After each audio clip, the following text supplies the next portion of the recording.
What's on your mind, Australia? Give us a call and tell us all about it. 1300 564652 is the telephone number that you dial on this Monday morning. It is the 28th day of March. A little useless information to start the day. Whales lower their voices to a whisper when they're speaking to their young to keep them safe from predators. Dear old whales.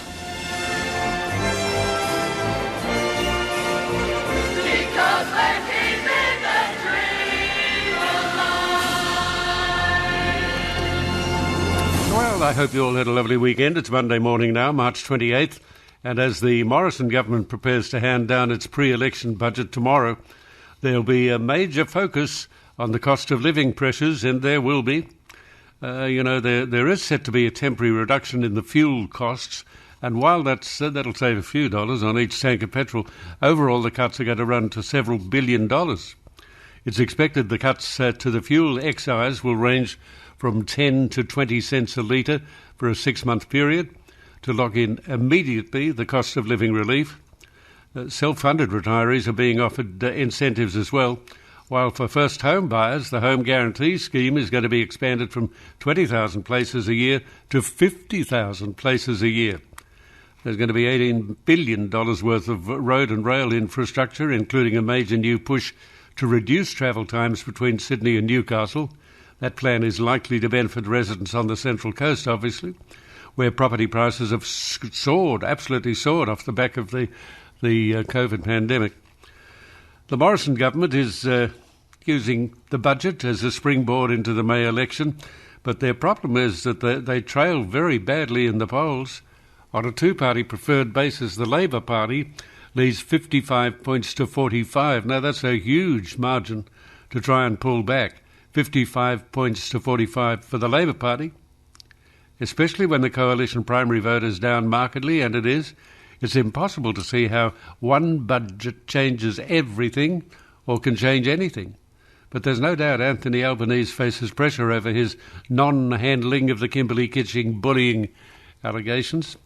South East Queensland and the Northern Rivers are again in the path of yet another major weather event, with the prospect of some areas receiving up to 180 mils of 180 mils of rain in the space of 6 hours over the coming days. It's the last thing the residents in towns like Mullumbimby and Ballina and Lismore need. They're still trying to rebuild their lives and recover from the recent floods from almost 4 weeks ago now, and now they're bracing for another round of inundation. The Weather Bureau says the rainfall predictions are patchy, and if there is the good news, then the new system is faster moving than the last one, meaning the rainfall will move more quickly and move on more quickly. But that's pretty small comfort when considering what these towns have endured already. God, I feel sorry for them. They have suffered. Australian boxer Tim Tszyu has put his name on the map with the US fight fans after a dramatic comeback that saw him floored by his American opponent in the opening round. Bang, he went down. And the Australian has literally picked himself up off the canvas and fought his way back into the bout with a win on a unanimous points decision from the 3 judges. The win paves the way for Tszyu to have a shot at the world title now, and he will. Australian retailers and tourism operators could be in for a bumper Easter and Anzac Day break, with reports of up to $9 billion being spent across that period as the economy rebounds from the COVID lockdowns. The Easter period is shaping up as the first major holiday period, largely free from the heavy COVID restrictions, and have been a feature of so many other recent holidays as well. The Blockade Australia protesters are planning at a rolling series of major protests from June 27 to July 2nd after last week's run of insanity around Port Botany. And the people are mad. Why do you want to interrupt other people's lives? They have done no harm to you. What do you think you're doing? Anyway, New South Wales Police have launched a strike force aimed at responding very quickly, and I hope they do. And I hope the police respond heavily to these bloody stupid protesters in a bid to prevent them from happening or to minimise the disruptions being caused by this. You can only call it vandalism. That's what it is. It's economic vandalism. The New South Wales government is set to pursue the Star Casino for any unpaid tax it's found to be owing, as the casino faces a fresh grilling this week over claims of money laundering and infiltration by criminals. Who's surprised? I'm not. And the Russians have reacted very angrily to US President Joe Biden urging Vladimir Putin to be removed from power. Now, Russian leaders have used the comments to deflect, saying that they're proof that the US is determined to interfere with Russian affairs. In sport, in the NRL, Manly has scored a narrow 13 points to 12 win over the Doggies in very, very wet conditions at Brookvale Oval. In yesterday's other game, North Queensland upset the Broncos, winning 38 points to 12. That's a convincing win. In AFL, Lance Franklin is expected to be reunited with the ball that he kicked to bring up his 1,000th career goal on Friday night. One fan managed to catch the ball, but he's since indicated the ball will be returned to the Sydney Star, which I think is a very nice thing for the kid to do. And at the Saudi Arabian Formula One Grand Prix, Max Verstappen has won the race from Ferrari's Charles Leclerc. Australia's Daniel Ricciardo didn't even compete in the race. OK, well, there you got it. That's a bit of what is on my mind. I'd like to know what's on yours. And to tell us, all you got to do is dial the number 1300 5646 52.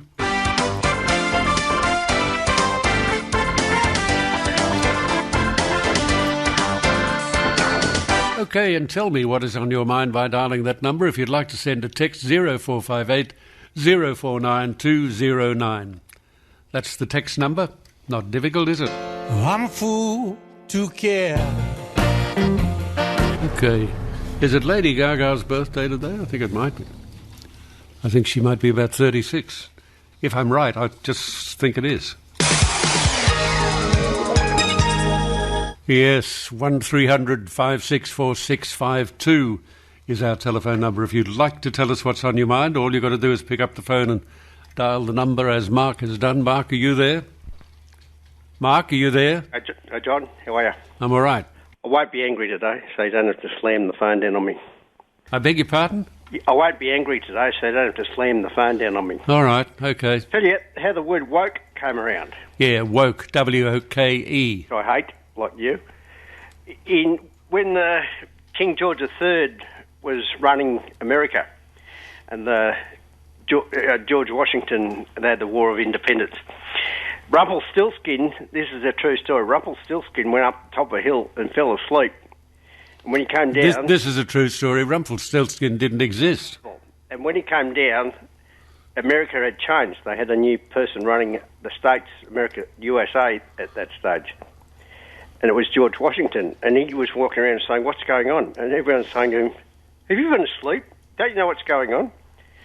And the change to the word to woke, rather than wake, Martin Luther King used that word woke in one of his speeches to explain to people we should realise what's going on around you. And then it got twisted around till the Sky News people woke, and the people across the states and Fox News used the word. So that's the word woke came around. I've never heard so much bullshit in my life. It's true. The bloke wrote a book about it. It was on the radio the other day. In a modern sense, that word itself has changed a great deal. Yeah. And in 2017, the new meaning of the word woke was officially added to the dictionary. So it's a word that now does exist, and I suppose the English language is a language which will have new words added to it ad infinitum, forever. Yeah, but a bloke wrote a book about it. He was on, I know you don't like him, but he was on Philip Adams' show the other night. And he went right into it. He explained how the word woke came to exist. I see. Would you tell us again, please? Because I don't believe it. But, well, I might believe it. Tell me again. The word came around. Yeah. Rumpelstiltskin. Yes. Went up the top of a hill and fell asleep. And before he fell asleep, King George III of England was in charge of America. When Rumpelstiltskin came down, George Washington was in power. He was wandering around the towns asking everyone what had happened. They were all saying to him, have you been asleep? Don't you know what's going on? You should take a bit more attention what's going on around you. And the word became woke, and then Martin Luther King used the word woke in a speech. But Rumpelstiltskin didn't exist. It was a fairy tale. It's the fable. That's how it came around. That Martin Luther King quoted that in one of his speeches. Rumpelstiltskin is, as you would know, a German fairy tale, apparently collected by the Brothers Grimm in the 1812 edition of Children and Household Tales. I'm just telling what this bloke brought a book out, and that's what he said. He told an in-depth story about it, how Martin Luther King changed it around, and then it became, you should be more aware of what's going on around you, and so on, and then it got twisted around again. Okay. True story. Well, a true myth, huh? Yeah, whatever. An urban myth, I think. Nice day. See you, John. Goodbye, Mark. Do I really care? Yes, I suppose it's interesting enough, isn't it? Anyway, Rumpelstiltskin is a German fairy tale. One of the Grimm fairy tales, and there are plenty of them. And they're good. They are good. Like Aesop's Fables. I love Aesop's Fables. I've got a book of Aesop's Fables. And I've got a book of Grimm fairy tales too, I think. And Hans Christian Andersen was the other one who wrote good fairy tales. 1300, it would be wonderful to have a reputation to write good fairy tales. Good fairy tales have entertained children all over the world forever and ever and ever, and will continue to into the future.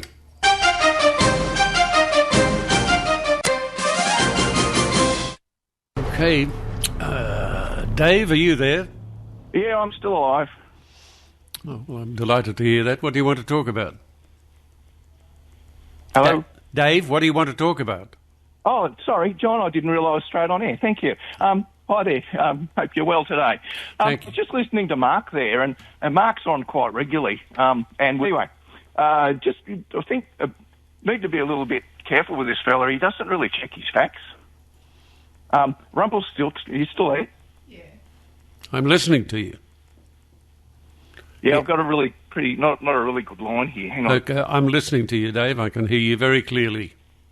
Oh, okay. He was talking about Rumpelstiltskin. Yes. The person he's actually talking about is Rip Van Winkle, who went to sleep and slept through the Civil War. Rumpelstiltskin apparently in the Grimm fairy tales, stole a princess's child and... Yeah, you're right here. Yeah. Yeah, but this fella, Mark, he was on with you, I think it was last week as well, and he was talking about 400 square miles of forest being cleared in South America somewhere. And when you actually sit down and have a think about it, he made it out like it's this huge tract of land. But when you actually sit down and think about it, it's 20 miles along one border and 20 miles along another border. It's still quite big. Oh, in the scheme of things, I live up in Rainbow Beach, and we've got forestry all around us, and they clear 400 square miles of forestry every month. At least. Yes, at least. It's what's the word I'm looking for? It's overstating things that are happening. It's making mountains out of molehills, to be quite honest, and a lot of these environmentalists are starting to do that, and I'm starting to get really tired of it. Yeah, and a lot of people are starting to believe it, what's more. Well, that's the problem, and again, this fellow that you were just talking to keeps on telling us that once you start telling the lie, people start to believe it. But he puts it in the opposite context where the fossil fuel people are telling lies, where it's actually the people with this climate change attitude that say that man-made carbon dioxide is helping change the planet's climate. And I think that's so arrogant to think that, you know, if the planet was so fragile that we could do that much damage to it, it would get rid of us. The planet, Mother Nature, would say, no, go away. We've had enough of you. You're a parasite. Yeah, well, I don't know. You've got a much higher opinion of... Well, no, you've got a more interesting opinion of Mother Nature than I have. If Mother Nature was that human in her thinking, she may well think that way, but I kind of doubt that. But the point is, John, if someone was to clear 400 square miles to put in a solar farm, or, you know, put in these solar panels that are going to last that are going to last 20 years, and then they become toxic waste, there wouldn't be a peep out of anybody. You know, or there would be with or there should be with environmentalists. I mean, the toxic waste out of solar panels is so much worse than nuclear waste out of nuclear, because at least with nuclear waste we know it's got a half-life, we know exactly how long it's going to last, and we deal with it properly. At the moment, there's millions, don't say billions, there are millions of tonnes of solar panels that are being sent to landfill, and they are leaching out these highly toxic chemicals. And what's it going to be like in 50 years or 100 years? You know, we're leaving these legacies for our kids, and it's all for the sake of convenience and politics at the moment, so that some billionaire somewhere in the world can make a lot of money out of solar panels and wind turbines. Even if they're going to damage humanity? Yes, yeah, they don't care. It's live for the now, not for, and I think you've been saying it. What is it? There's one type of politician that lives for the now, and there's another type of politician that wants to look after the kids of the future. Yeah, what I say is the difference between a politician and a statesman. A politician cares about the next election, a statesman cares about the next generation, and we're a little light on statesmen. And that's where these renewable energy people are only living for. It's not renewable. You can't make a new solar panel out of an old one. You can't even recycle things. No, it's not renewable. Anything else out of it. But I'll tell you what this is of concern. In a recorded first, an ice shelf has collapsed in eastern Antarctica, and it's a possible warning of more climate interruptions to come. If a whole ice shelf has collapsed in the eastern Antarctica, and it has, I mean, that might be the writing on the wall. So we've just simply got to be careful. But, John, did that happen 500 years ago? Are we in a 500-year cycle? Nobody knows, because the research that we're doing comes off such a small database. This planet is billions of years old. Yeah. We've been around for a tiny amount of that time. So we're working, our data is working off such a short span of time. We don't know. It might be a 5,000-year cycle. We might be going into a huge meltdown at the moment that nobody knows about because we've never seen it before. Yeah, but you've got to remember we've only burned fossil fuels for about the last 150 years.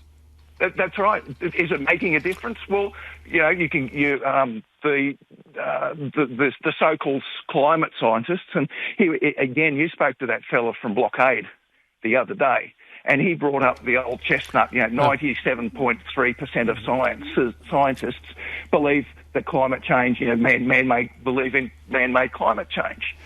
But what they forget to say is that that's climate change scientists, and even all of them don't believe in it. And no, they don't. It's not a unanimous decision by all the experts of climate change. Not a unanimous decision at all.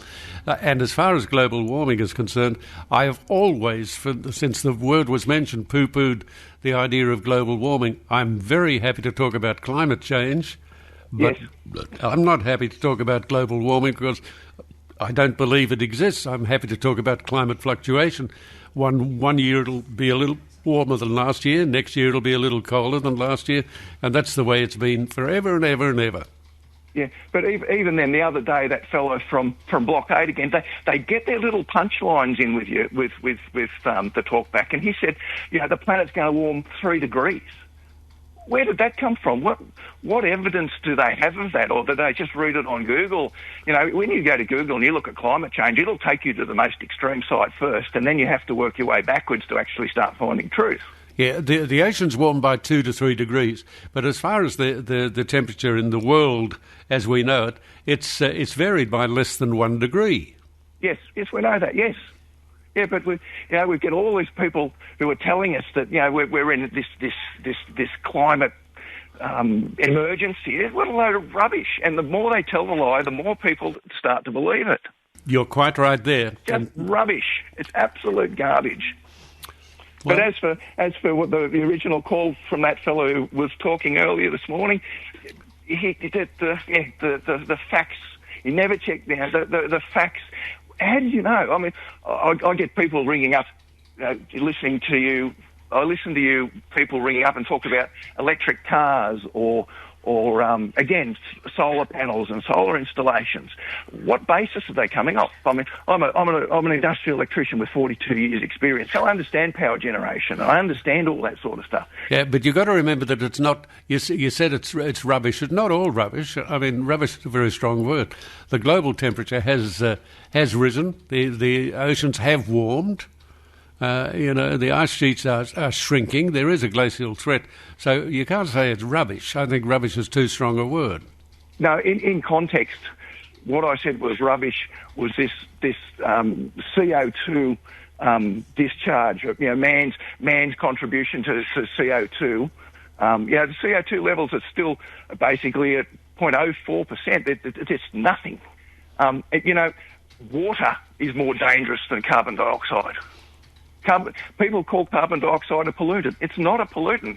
It's a necessary thing, the same as water is on this planet. And water is more dangerous to us than carbon dioxide is, by a long way. And yet without water we don't live. That's right. You're quite right. All right, Dave, I appreciate your call. I thank you for it, and I'm sure we'll talk again another day. Thanks for the time, John. That's a pleasure, Dave. Bye. Okay, 1300 564 652. John, are you there? Yes, I am. I'm just wondering, you've got a copy of Aesop's Fables, and you've got a fairy tales by the Brothers Grimm. I wonder if you've got a copy of Scott Morrison's latest book. Another book of fairy tales, you mean? I think so. And, or should he call it, unsubstantiated fibs. Unsubstantiated what? Fibs, or lies. Oh, fibs, F-I-B-S, fibs. Yeah. I see. Well, why do you say that, out of interest? You don't like Scott Morrison, obviously, but why do you say that? Quite obviously. But he's no different than the rest of them. I cannot for the life of me figure out how long his arm is, or how long the Treasurer's arm is, and the everlasting or endless pot of money that we can put our arms into. I'm just wondering, go back a couple of years ago, everyone was a financial expert in regard to the financial crisis, and how much money we were borrowing from different countries, and who was the major lender. Now all we hear is from the so-called experts who know the... Okay, but before you go any further, do you really think that Labor Party would be any different? No, I don't. What's the point of the discussion? I mean, we've been through a pandemic where there have been unprecedented spendings required. Everybody was crying out for money. The government had to provide it, and it did. The surplus must be pretty big. It's got to be pretty big. But the government did what the people wanted it to do.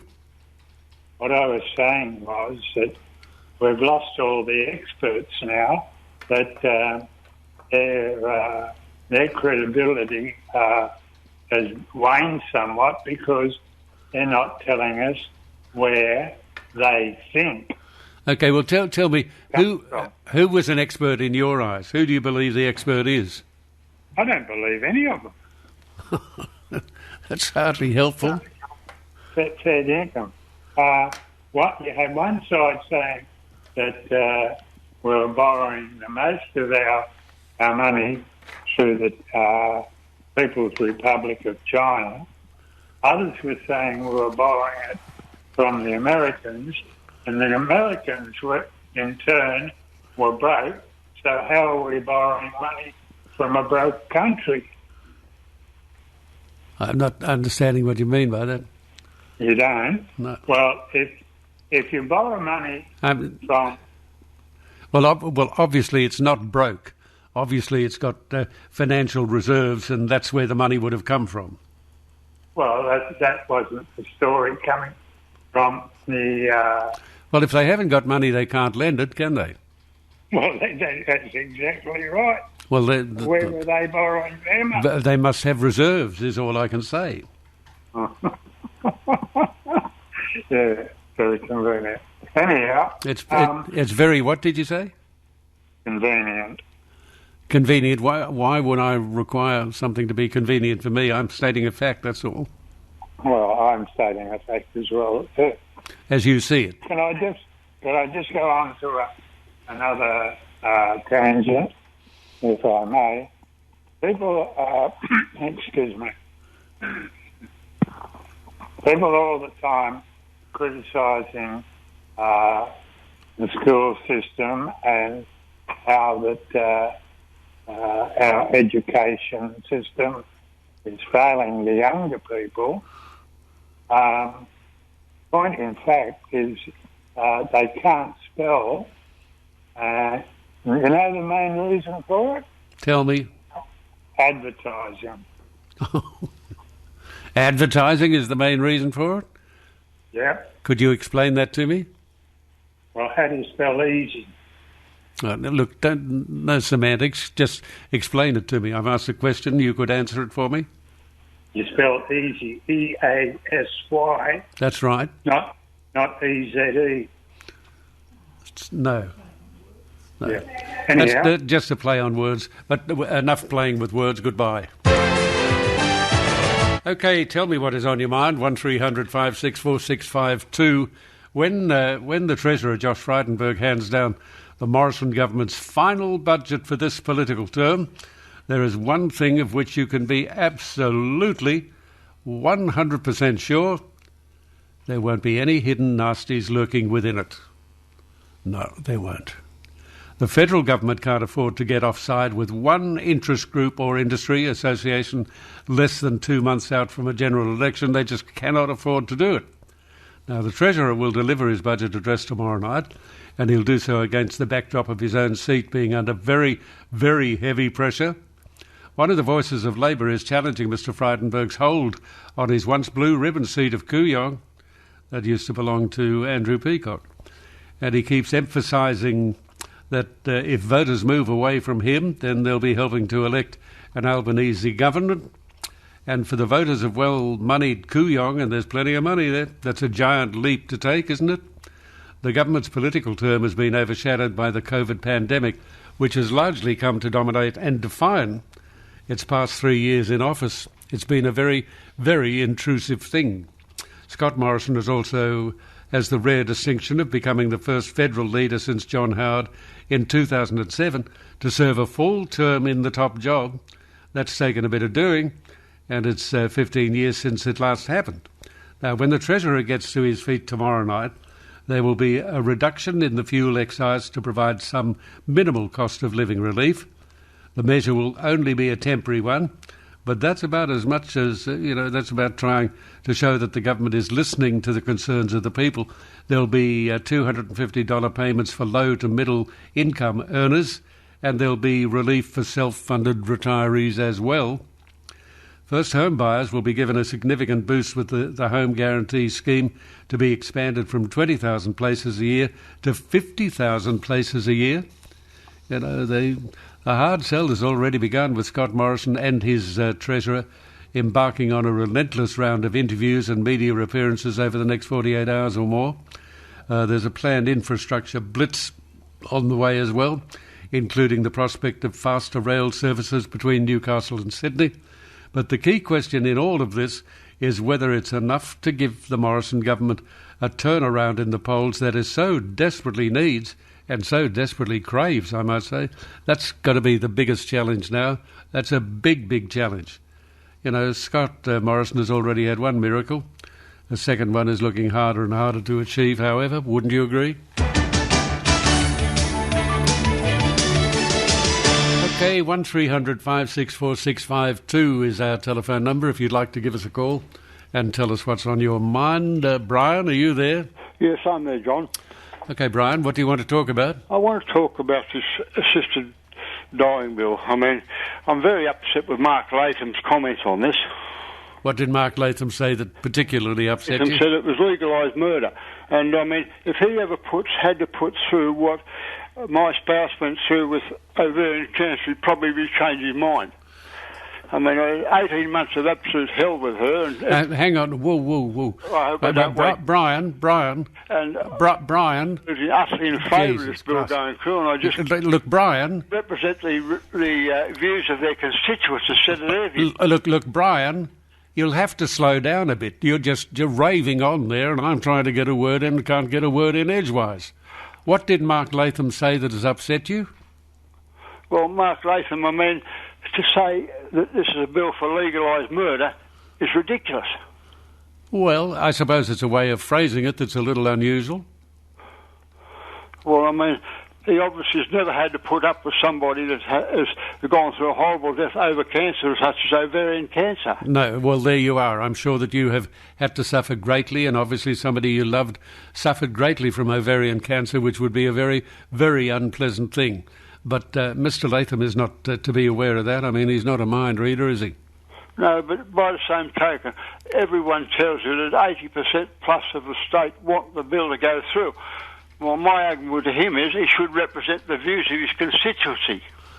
Well, he's entitled to his opinion, nonetheless. Maybe he is, but he still should be looking at the overall picture of what his constituents want. I'm not sure about that. I think that he should still be entitled to express his own opinion. Well, he certainly has in a very unsatisfactory way, in my opinion. Well, all right, if you believe that, that's okay. But this voluntary assisted dying, VAD as it's called, the laws, have been passed in 5 of Australia's 6 states already, Victoria, Western Australia, Tassie, South Australia and Queensland, but not in New South Wales. But they have been passed in 5... Well, never, because they're hanging... I mean, when you've got the Premier and the Leader of the Opposition both opposing it, it makes it very hard. Well, certainly it makes it more difficult, yes. Yes, certainly it does that. But, Brian, you seem to be very angry about it. Why are you angry about it? Well, I'm angry about it. I'm angry about his comments. I really am, because I don't think, I just don't think he represents the state's views. It's just his view. Yeah, well, I suppose they're the views that he's going to express, as you express your views and I express mine. I mean, we all express our own views. I don't think you can pillory Mark Latham for doing that. I've seen what does happen when you get a situation like I had with this poor woman. Every night we had big problems getting to bed and that sort of thing. It's terrible. But situation. Yes, it's a terrible situation. I agree. But Mark Latham has not experienced that, I presume. I hope he hasn't experienced it. Consequently, he wouldn't understand it as clearly as you do. But the thing has not been passed in New South Wales. I thought Mark Latham would have had more sense than this. Sorry, say that again. You what? I thought Mark Latham would have had a bit more sense and be a bit more, how do I put it, a bit more reasonable with his comments because, of what his constituents want. He's, he's not the only one against it. I know he's not. But he's the one that's made this outrageous comment that it's legalised murder. I don't know that that's outrageous. I think it might be a bit graphic, but I don't know that it's outrageous. Anyway, different people express themselves in different ways, Brian. I'm not here to defend Mark Latham. I think he's okay. I get on very well with Mark Latham, but I'm not here to defend him. I think he could have used a better phrase, yes. I certainly agree there. All right? Okay. Is that it? Yes, thank you. Okay, Brian, thank you. Bye. Goodness gracious. 1300 564 652 is our telephone number. Death is part of life. We all know that. How it comes about can vary in many, many different ways. And I really don't want to talk about it. 1300 564 652. Give us a call. Tell us what's on your mind. Who's there? Julie? Julie, are you there? Hello, John. Good morning. I can hear you, Julie. Yes, what can I do for you? Hi. I've been driving down to Lismore the last few weeks to help family with the flood on my days off, and I've been listening to your show, so it's a blast from the past. So I just thought I'd bring in and mention that when we're talking about people validating the information they provide, I was just listening to the Justine Elliott ad that's been playing over a few times in the breaks on the show. And I just thought it's interesting that it's a sweeping, I don't know, maybe 15, 30-second advert, and the claims of Scott Morrison has let the area down and abandoned us. But there's no validation of, like, for example, such as an example of why she can make that claim. And then all of a sudden the ad's gone and people are left with the power of radio with these messages, but there's no validation. No examples of how he has let down. And I'm not touting for Scott Morrison. I just think it's interesting that politicians can make these claims in their ads but not have any examples of what backs up their claims. Yeah, look, I don't think that's on Sydney radio. I don't think it's on 2SM. At least we haven't heard it. I think it's on 2LM, isn't it? Yeah, that's right. I mean, I'm just driving down to Lismore. Yeah, well, that's where you're hearing it, on 2LM. Yeah, and I just think that, you know, the radio and TV and advertising generally is very powerful. And when they make these claims, it'd be really nice to think that, I don't know, a watchdog of some sort can say, hey, if you're going to make a claim like that, back it up with an example. Yes, well, Julie, I'll tell you who's spending money on advertising. That's old Clive Palmer. Those advertisements for his party are all over the place. Oh, the COVID thing. I've worked in COVID response as a nurse for 2 years, and some of the claims that they say about COVID, whether it's from the west or the east or North Queensland, I just sort of shake my head and go, you guys have no idea. Go work in a COVID ward for 12 hours. Did you work in a COVID ward? I did, yes, and I got very used to going into a little ante-room and donning my PPE and then going in to watch a person that may have broken the rules in COVID, and all of a sudden when they say, oh, I'm here because I broke the rules and crossed the border and now I've got COVID, but when you see them sit there in a room, in a negative pressure room, the fear in their eyes and the tears that come, it's a different story. A totally different story. There should be a fine for people who break those regulations. They shouldn't just get off free with it. There should be a fine. There probably should be a fine, and that's where I'm working in that side of health at the moment. But I think they pay their price when they sit there. And I had an example where a mother started to cry because she was with us for 14 days and she was COVID and she was asthmatic and she didn't have her vaccination. So I think she got her sentence because her fear was real, and you can't sit there and talk to them because you're all donned up in your PPE and you say, I'm sorry, but I'll ring you when I get back to the nurse's desk because I can't stay in here for any longer than what I need to do the essentials. So I think they get their fine in some ways, John, in other ways, and hopefully they learn from it. Yeah, well, let's hope. All right, Julie, my dear, thank you for the call. Take care of yourself. I will. Thank you very much. Bye. Bye-bye. Bye. All right, tell me what is on your mind. 1300 564 652 being the telephone number that you dial. Who's having a birthday? Lady Gaga's having a birthday. I said that earlier. What's other news? Oh, Julia Roberts. Now, Julia Roberts is a good sort. And Lyle Lovett, according to the ladies, is a good sort with all that hair, all that funny hair. Well, they're separating. Only been married 21 months, and they said it wouldn't last. 21 months. And now they're separating. Poor old Lyle. He was good. He's certainly described as an oddball, and he certainly was to a degree, an oddball singer. Venus Williams beats kid sister Serena to win the Lipton Championship, the first anti-sister women's tennis final in 15 years. The first all-sister women's final in 115 years. And Venus beat Serena. They're both brilliant, you know. They are. It's unusual for Venus to beat Serena. Oh, yeah.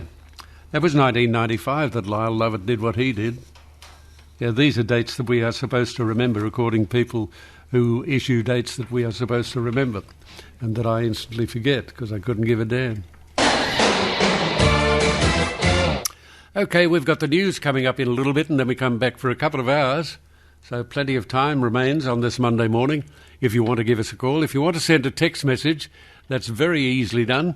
You send the text to 0458 049 209. 0458 049 209. Telephone's the best, 1300 564652. Okay, into the second hour of the John Laws Morning Show. Give us a call, tell us what's on your mind. Residents of the New South Wales Northern Rivers are on high alert again. Poor people, God, I feel sorry for them. Oh, more severe weather, possible flooding coming shortly. You know, it's the last thing anybody would want to hear. More heavy rainfall, the prospect of flash flooding, rising river levels. Over the weekend, we've seen Wauchope deal with minor flooding, and other parts of the New South Wales mid-north coast have had their share of the wet weather as well. Almost 4 weeks on from the floods that devastated places like Lismore and Mullumbimby, those same areas are now bracing for the potential of renewed flooding. It's difficult to even contemplate it for these poor people. God, I feel sorry for them. And the New South Wales Acting Premier Paul Toole has made it clear that where residents are asked to evacuate, they should do so, and they should do so without hesitation. What complicated rescue efforts weeks ago was the sheer number locals who defied the warnings. They just ignored them, and they were determined to stay with their property, only to be overwhelmed by the extent of the flooding anyway. Well, hopefully this week's weather will be nowhere near on that scale again, but with the catchments already so damp, there's no prospect of more rain soaking into the ground. It's going to run off, and that's going to renew the risks of flooding, obviously. New South Wales State Emergency Service has spent the weekend preparing for the worst and hoping for the best, with extra crews on standby across the region. You know, think about those State Emergency Service people. They do fantastic work. They really do. They should be applauded constantly. Yesterday, the Weather Bureau issued a severe weather warning for heavy rainfall and thunderstorms for the Northern Rivers and parts of the mid-north coast and northern tablelands. And while the Bureau is unable to make any accurate rainfall predictions for specific areas, what they're saying is that this latest weather system could bring 6 hourly rainfall totals in excess of 180 mils in some of the hardest hit areas. That would be disastrous for those in areas that are still trying to come to grips with the extent of the flooding from almost a month ago, but everything's still wet. And while many of these residents are worn out by what they have been through already, people are being reminded of the need to remain vigilant and to act on any warnings and any other orders that are given.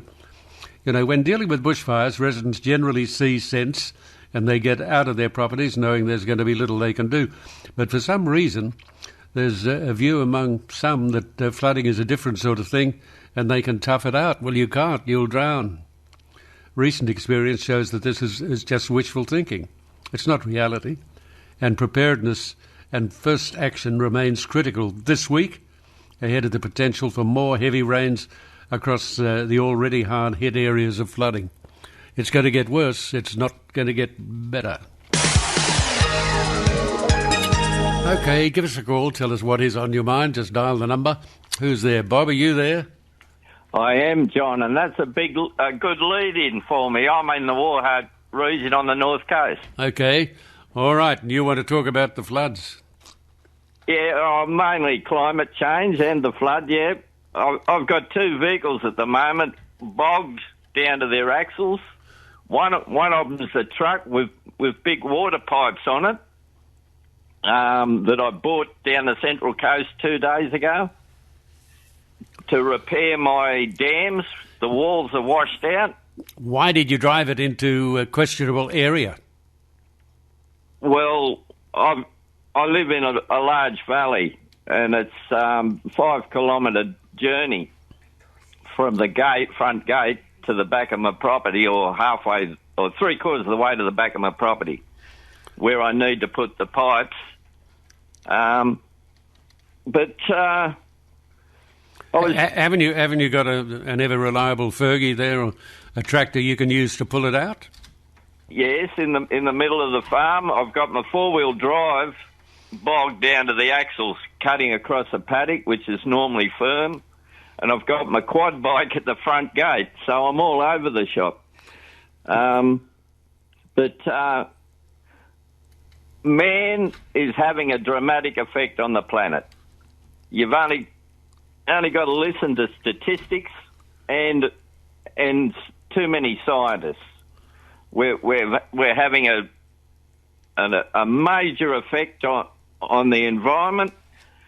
You only got to look at the Olympics. When we have Olympics in countries like Beijing and Moscow and that, they stop the traffic for about a week in the city for athletes to compete in because the pollution's that bad.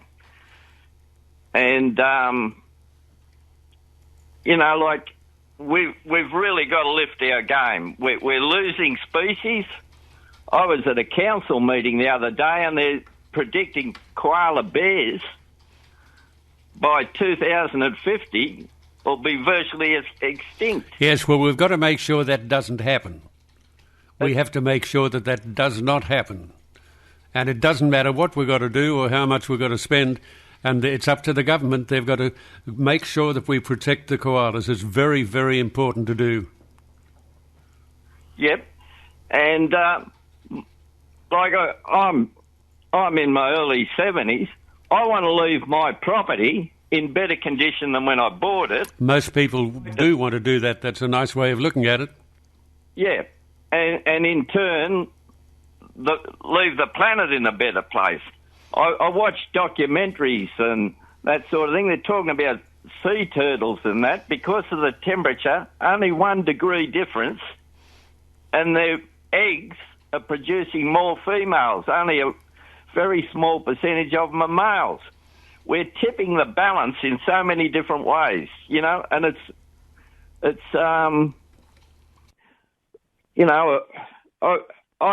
I'm passionate about it, John, and I know you are, as most of us are. But all we can do, Bob, is weather the storm. That's a good. We'll end on that note. But thanks, John, for letting me talk. That's a pleasure, Bob. Any time at all.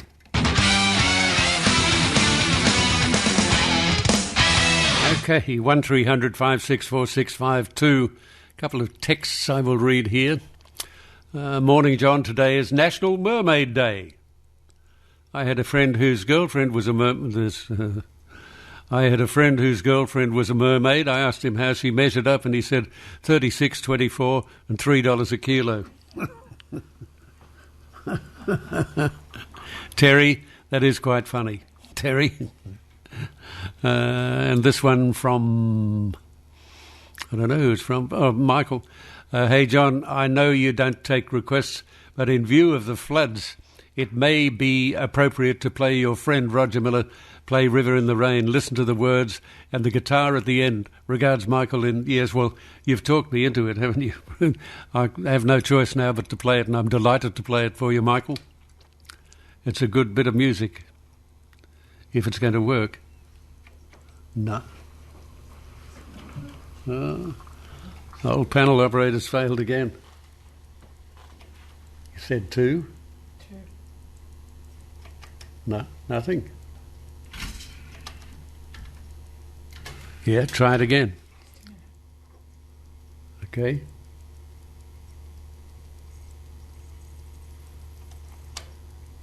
That's not going to work. And I can't work out why. It must be, no, it's got to work. We'll try it in that one. Okay. Because we want to play River in the Rain because, as my correspondent said, it's so important. River in the rain.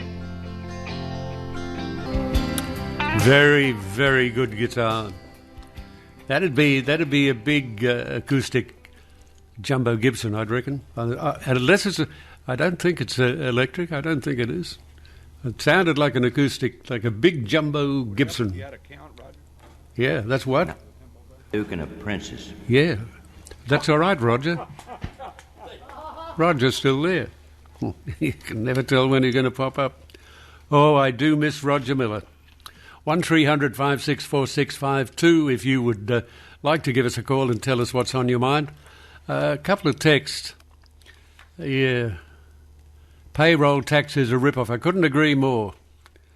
I mean, you pay a person wages, you've got to pay a tax on top of it. Honestly, you're keeping people employed and you're penalised. Well, Whoever said that payroll tax is a rip-off, it certainly is. And how many people in government have I spoken to about payroll tax?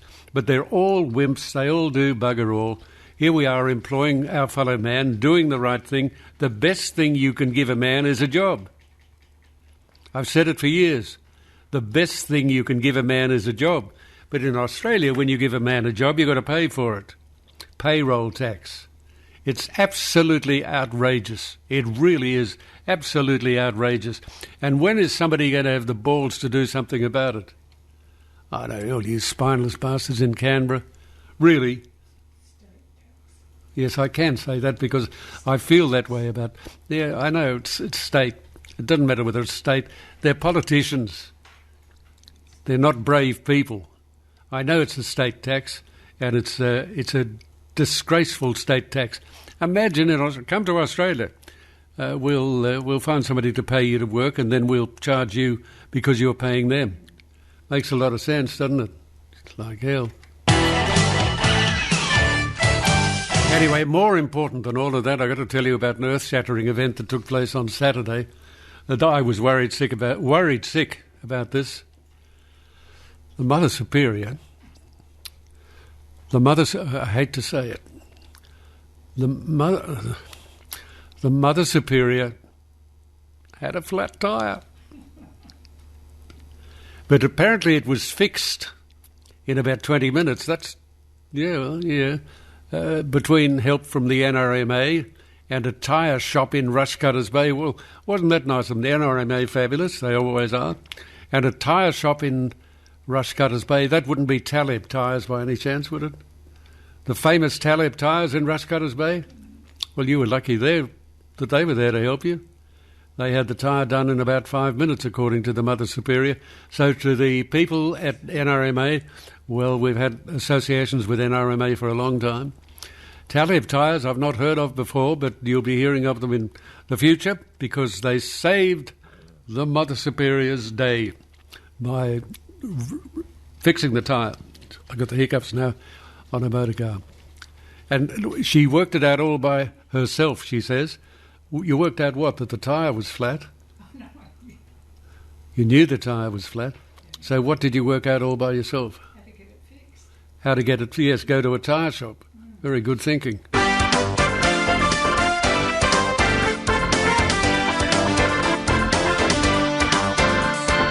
All right, give us a call. Tell us what's on your mind. 1300 564 652. Brad, are you there? Yeah, morning, John. How are you going? I'm all right, Brad. What can I do for you? John, I listen to people ringing about the environment. And the one thing that often comes up is money. And there's...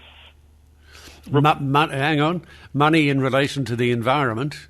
Money in relation to, let's throw money at the environment. It'll fix it up. Yeah, well, I don't hear too much of that. Well, I heard it in the last conversation. The last guy that just called in it. One of the things that came up was money. But what I'm getting to is this.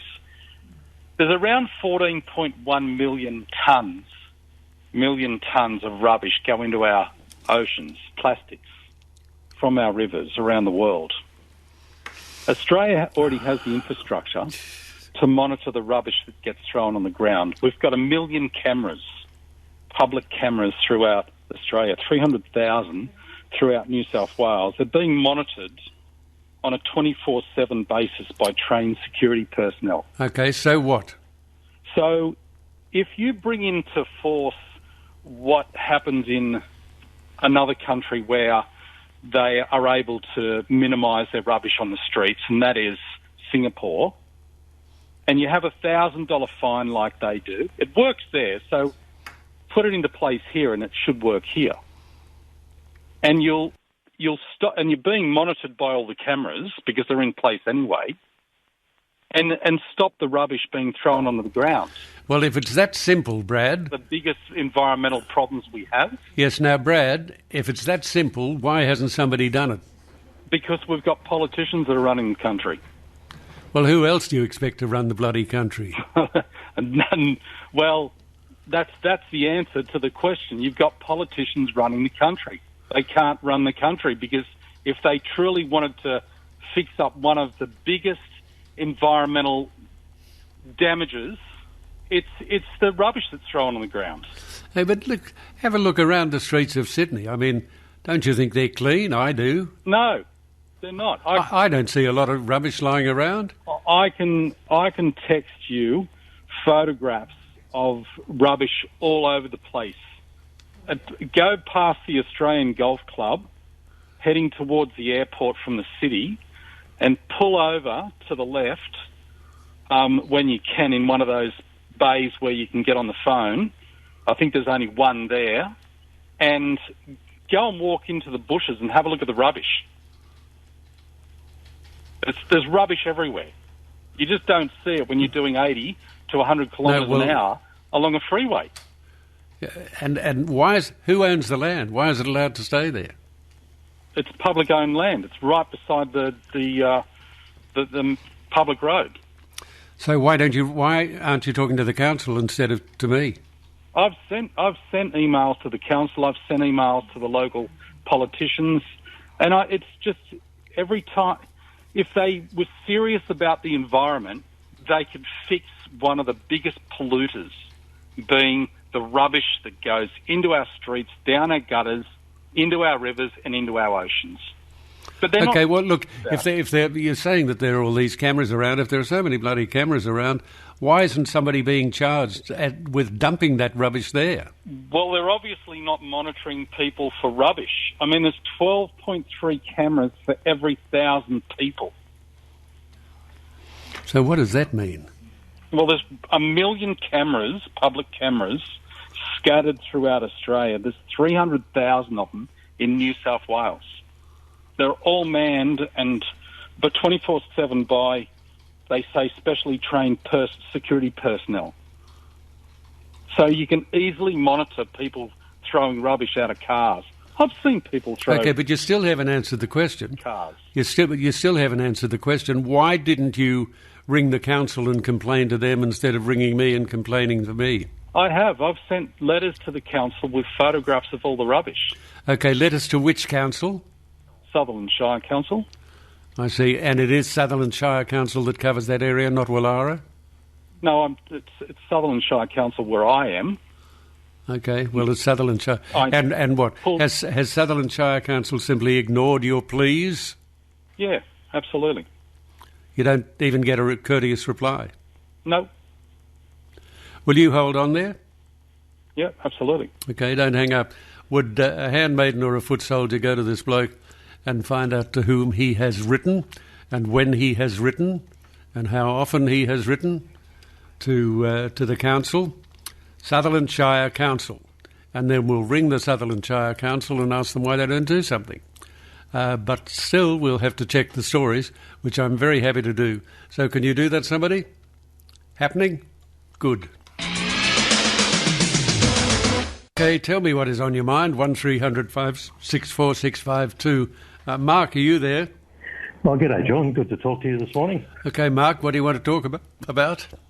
Yeah, it's the 1st of April's coming up, and I noticed on the signs in front of the toll roads, the tunnels and stuff around Sydney, that there's going to be another change in the toll costs. Yep. It's their three monthly change, and it says to go to the website and have a look to see what the change is. I did go to the website and I found where it did mention it, but it didn't actually say what the change is. But as with the past for the last, 5-6 years, every 3 months, there's been an increase in the tolls.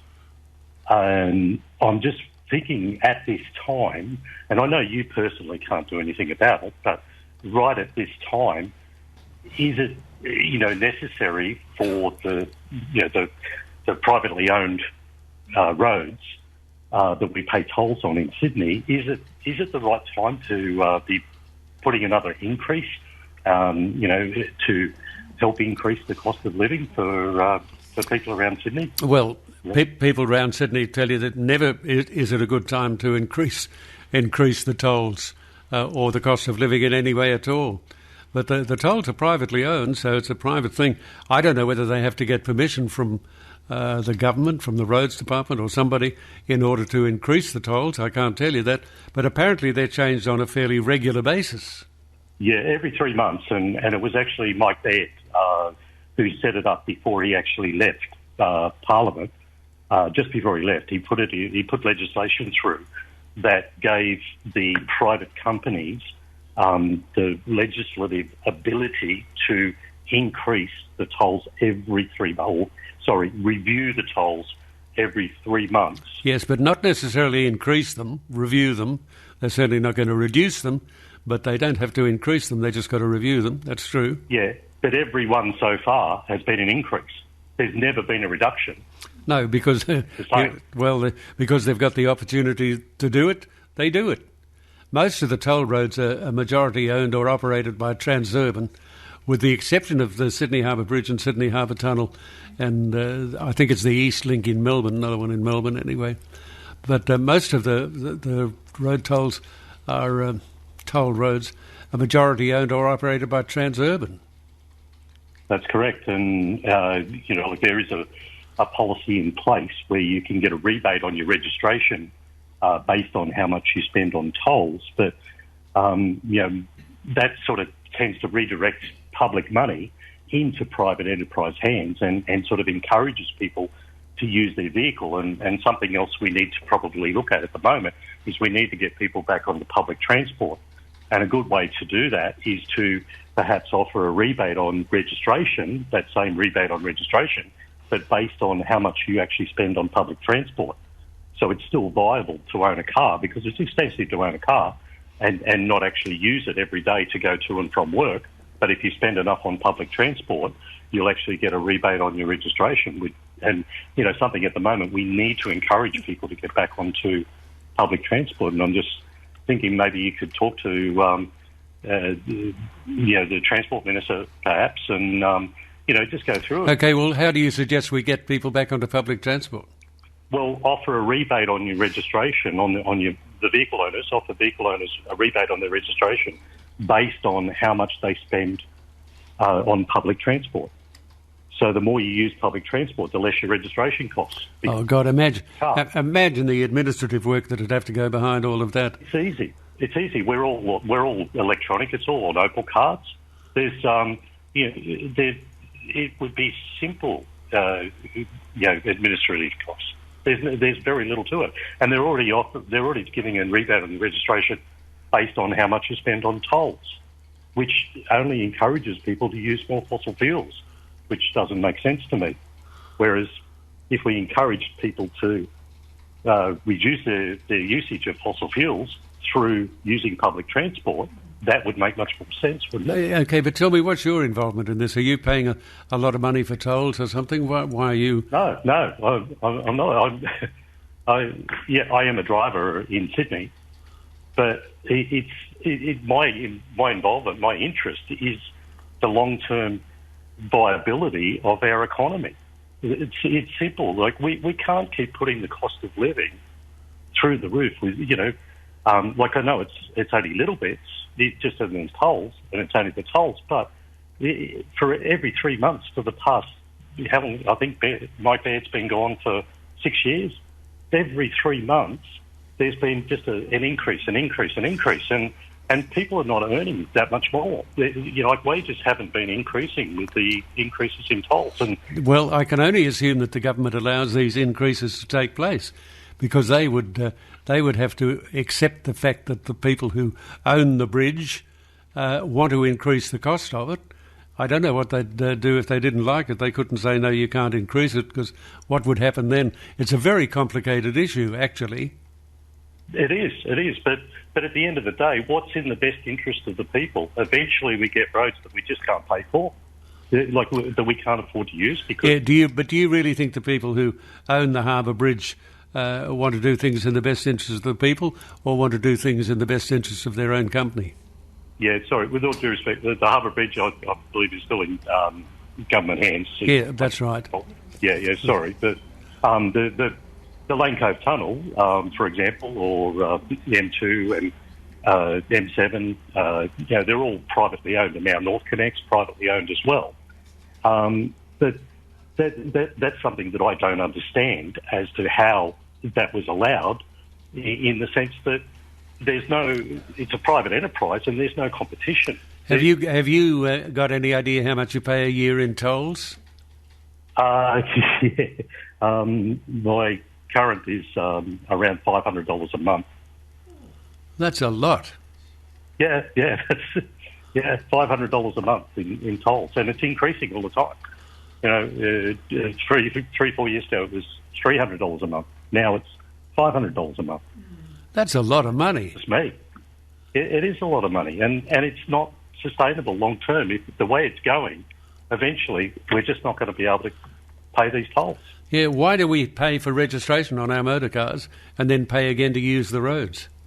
Well, that's it. And why do we pay the fuel excise?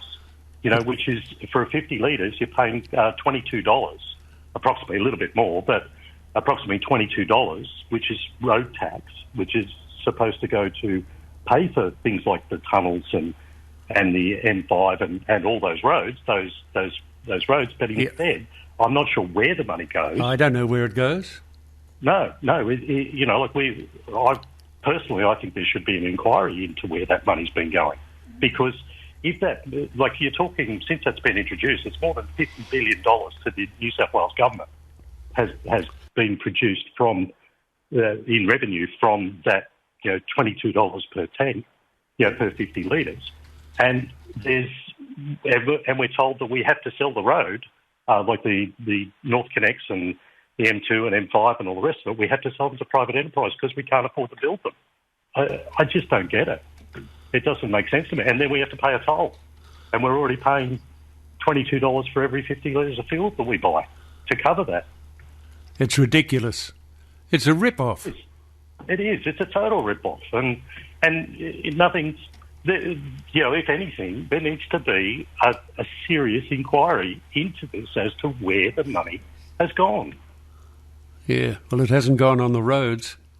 Well, no, definitely not. More than $50 billion since it was introduced in the late 90s. It's about $5 billion a year now. It's up to about, just for New South Wales. That's it, just for New South Wales. Yeah. All right, we'll see what we can do. Rob Stokes is the bloke who's the Minister for Infrastructure, so I suppose he'd be the man. And he's the Minister for Active Transport, whatever that might be. With all the road closures, the transport isn't all that active. Anyway, we'll see what we can find out, Mark. We'll have a yarn to him if we possibly can. Thank you, John. I really appreciate it. Thank you. That's a pleasure. Thank you for the call, Mark. Yeah, look, it is a rip-off. There's no doubt about it. They get you coming each way, don't they? And when they pass you, they'll come back and get you again. Really, the amount we pay for registration and for the use of a road and the cost involved in simply owning a motor car, I don't know whether I hope we talk to David Elliott, because I know David Elliott, and I like and respect what David Elliott does. He's all right. The Minister for Metropolitan Roads is Natalie Ward. Now, I don't know Natalie Ward. She's the Minister for Metropolitan Roads. No, she's the Minister for Transport in New South Wales. The Minister for Metropolitan Roads is Samuel Farraway. I don't know. How many bloody ministers for roads do we need? Have we got a minister for footpaths? Oh, you forgot about that, huh? Yes, well, Katie Gallagher is not a bully, according to Katie Gallagher. Does that mean the case is closed? No. As I said last week, this mean girls issue is not going to go away in a hurry, and being left uninvestigated will do nothing but harm Anthony Albanese's leadership. It won't. It's going to do a lot of damage. Up until yesterday, Mrs. Gallagher had anything to say about the alleged bullying of the late Senator Kimberley Kitching at the hands of Labor's mean girls. But she's now broken her silence and says she's not a bully, and neither are Christina Keneally or Penny Wong. Now, Mrs. Gallagher said that the issue with the term mean girls, because the issue is degenerating women, is denigrating women. Well, she might be right, but there are actually much bigger issues here. The term mean girls was used by Ms. Kitching herself to describe these women. No, she's dead, sadly now. But she used the expression herself. And the term, according to Ms. Kitching's version of events, is based in fact. These women pushed her around. They should be called rude women instead of mean girls. I mean, would that make a difference? I doubt it. Nobody's accusing Penny Wong or Katie Gallagher or Christina Keneally even of being the cause of Miss Kitching's heart attack, but they could have been a contributing factor. They could have easily been a contributing factor. The woman died at the age of 52, so it's safe to say she had a health issue, which would have been a problem for her without any external factors, I imagine. But where there are claims of bullying in any political party, they should be investigated. Simple as that. They should be investigated. Anthony Albanese can't simply dismiss the claims as regular politics, because if this situation involved the Liberal Party, I tell you what, he'd be demanding an investigation, wouldn't he? You bet. You know, politics are blood sport. And the biggest issue politicians have can come from within their own party. The biggest issues often do. The New South Wales arm of the Liberal Party is testament to that, with the pre-selection battle now resulting in legal action. You know, I'll accept that most of the poor behaviour in Canberra can be dismissed as just politics. That's what people tend to do, and that's what people try to do, and I will accept that most of the bad behaviour can be dismissed as just politics, but this is different. You know, a middle-aged woman has died, and there needs to be an investigation into how she was treated by her colleagues. Okay. 1300 564 652 is our telephone number. Wayne, are you there? Yeah, I'm here, John. I just wanted to let you know that it's World Bipolar Awareness Day on Wednesday, and I can sing a little bit like Dale. I did a wonderful 20th anniversary performance with the Sydney Street Choir a couple of weeks ago, John. Well, that was good. Good on you. It went down well? It went very well, and I even got a nice picture with Jonathan Welsh, and he did that song, You Lift Me Up High, and he sang so beautiful, John, and it was all recorded. Anyone can see it. It's on the Sydney. Okay, but tell me this, Wayne. You are bipolar, are you? I have schizoaffective, John. I'm sorry, say that again. You what? Oh. I said I have schizoaffective. I have schizophrenia and bipolar, and I've just tested positive to COVID this morning, sir. My God, you're having a good time, aren't you? So you're schizophrenic and bipolar, and dear. Tell me, how does this? How do the first two affect you? How does being schizoid and being bipolar? How does that affect you? I get by, John. I mentioned to you a long time ago that I go to a support place called the Pioneer Clubhouse. Yeah, but I want to know how it affects you as an individual. It's a struggle, John. It's a big struggle because I live next door to an alcoholic who's just had his fourth jab because he's a little bit older than me, and he we have the police here quite often at my building because there's antisocial people here. We've had fires, we've had all dramas in this building I live in, and anyway, can I just say one thing, John? It's very interesting, the news coming out of the UK. I'm a bit like Luke. You could say, John, I know all the topical information. The news coming out of the abdication of Her Majesty to military parade, installing of Prince Charles. It's just in the winds now. It is? Yes, it's just come out about preparations for it, John. I see that the Queen is going to abdicate and give the whole thing to Charlie. Yes. I'm sure the Queen won't abdicate. No, she's not well, John. She has to be in a wheelchair now. Not all the time. Not all the time. You've got to remember, she's not young. I know she's not young. She's going to be 96 soon, John. Yeah, that's right. So, I mean, a lot of people around that age need a wheelchair. Yeah, but no, it's not fake news at all, John. It's definitely going to happen. Where did you get that information, Wayne, my mate, where did you get that information? The information's there. It's on Google. It's in the news. I'm sure it'll be probably mentioned on Lee Sales. I doubt that. The Daily Star has reported, citing a military source, that sensitive planning for Prince Charles' coronation is underway. Now, what that sensitive planning is, I don't know, and I don't know that it affects the Queen as to whether she is able to still walk or is still in a wheelchair. Now, the last time I saw her, she seemed to be handling the walking all right. She's very frail. Yeah. She is very frail. I mean, we've got to accept that. And she does. See, John. I don't know, but she seems to manage. But she's such a stoic woman. She's such a remarkable woman. She seems to handle it all right. I don't know. I don't know. But I can only hope. Talking to me, John. No. All right. I just hope she's all right. That's what I hope. Wayne? Yeah, sure. Yeah. Okay, thanks. Have a lovely day, John. You too, Wayne, and thank you for the call. You must call again another day. I will. Thank you very much. Okay, goodbye. Bye.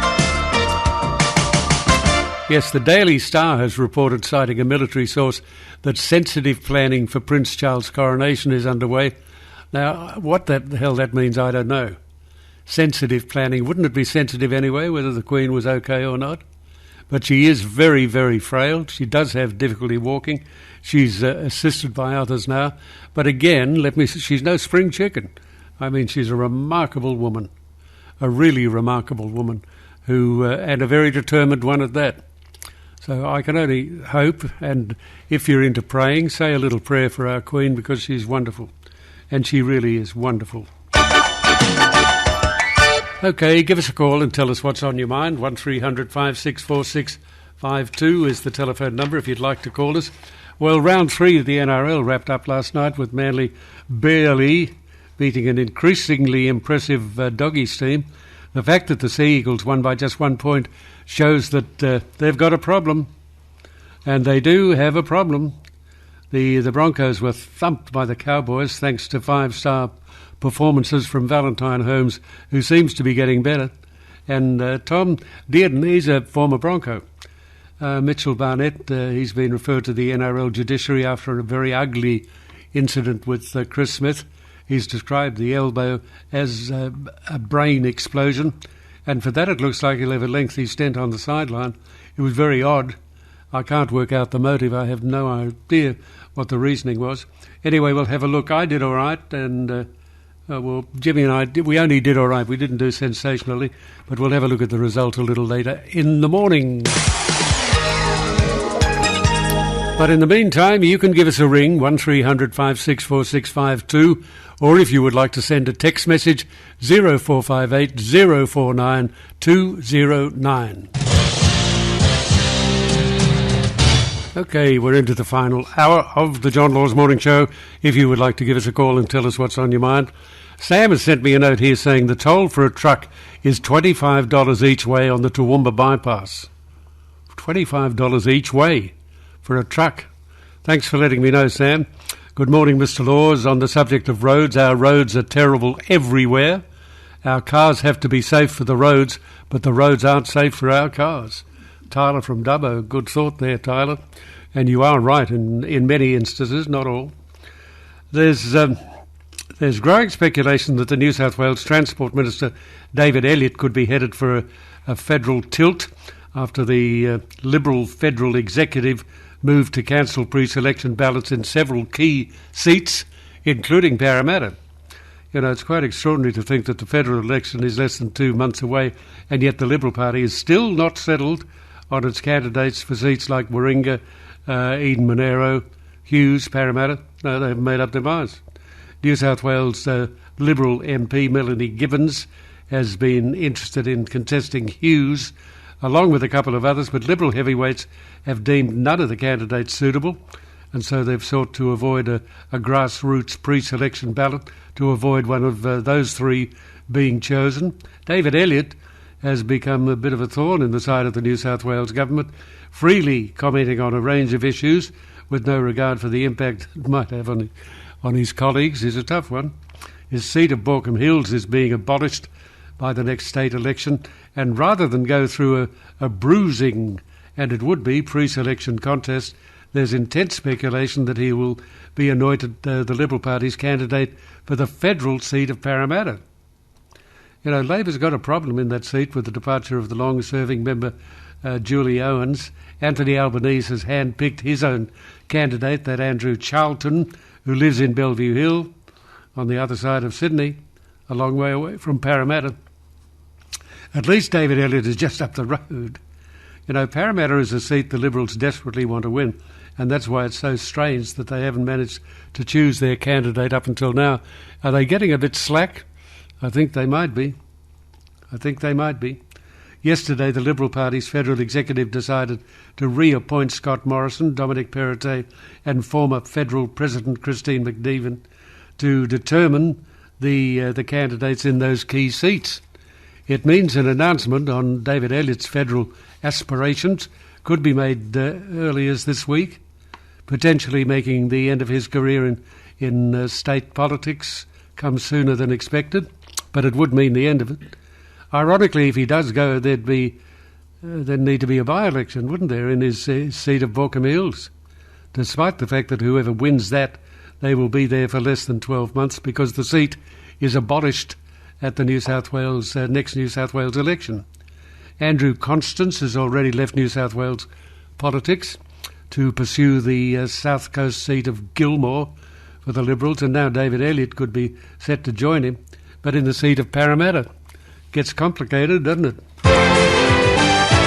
1300 564 652 if you would like to give us a call and tell us what's on your mind. David, are you there? Good day, John. How are you? I'm all right, thank you, David. Good. Look, you made an announcement this morning which may have been a little bit wrong. Lyle Lovett and Julia Roberts were actually married between 1993 and... yeah, it wasn't a little bit wrong, it was very wrong. But look, you once played a Lyle Lovett song, and I, for one, really loved it, even though I don't need you to play them because I have all the records, but it's really nice for other people to hear them. He wasn't just a singer, you know, he wrote lots of really good songs. In fact, you often say, listen to the lyrics. If ever there were lyrics worth listening to, it's Lyle Lovett. But he was also a film actor and record producer. Oh, yes, he did a lot of things. Guy. He was deeply involved with music, and he was very good at it. Very good at it. He sang in all genres. He didn't just sing country music, although that's his great abiding love, but it was a very special kind of country music. If you've ever heard some of the things that he's sung, some of his albums, they're just really spectacular. I just think he's just a great singer. He's also very ugly. You said he had big hair. Well, he hasn't got big hair anymore, but nevertheless he was skinny and ugly, but very popular with the ladies, I believe. But he did have a lot of hair back in the day. All stuck up, but now if you see him, he does little sessions with smaller groups, and you see them on YouTube, and he really sort of gets in there with some of the best, and such a guitar player. He's really, really good. Oh yeah, he's a great musical talent. Very little doubt of that, David. Pardon? I said there's very little doubt that he's a great musical talent, or was. Actually, play more. There's just some great albums that he's made. I just think, you know, he's got a band called the Big Large Band, and I saw them in 2010 in Sydney at the State Theatre, and I was just blown away. All of these guys are sort of pulled out of, you know, classical music orchestras and things. He just gets the very, very best. He does get the very best, and I'll tell you what, people who have had a basic training in classical music really have a better understanding of modern music. Take Neil Sedaka, for example. Oh, yes. Yeah. Yes. Oh, yes. When they pull in the best people who can play music, they don't care what genre they work in. They're just good at it. That's right. And the couple that you mentioned are particularly good at it. They are, you know. And Sedaka is a wonderful musician and a very, very interesting fella too, I might say. Okay, 1300 564 652, telephone number. Yes, Christine, thank you very much for sending me the text message. I was aware of the fact that our friend Peter Chase had died early on Saturday morning. What a lovely man. He and I had such a good time together. We really did. And when it came to Sandstone, he was the best you could find. He did all the floors at Cloud Valley Farm, did so much work with us, and I used to stand and work with him, and he was a character and a wonderful man. Anyway, Peter Chase died early Saturday morning. As you say, he was your friend too, a wonderful, loyal friend to many. Is it possible for you to give a small tribute? Well, I'm very unhappy to say, but I'm certainly happy to mention that Peter Chase died on Saturday morning. And to the family that remains and the people who loved him, and there would have been many, our thoughts are with you. And Christine, thank you for your text message giving me that information, which I sadly already knew, but I thank you anyway for doing that. Yes, Peter Chase, good man, great knowledge when it came to sandstone and the working of sandstone. He was Gosford Quarries. Without him, there wouldn't have been Gosford Quarries. Well, Peter Chase is dead.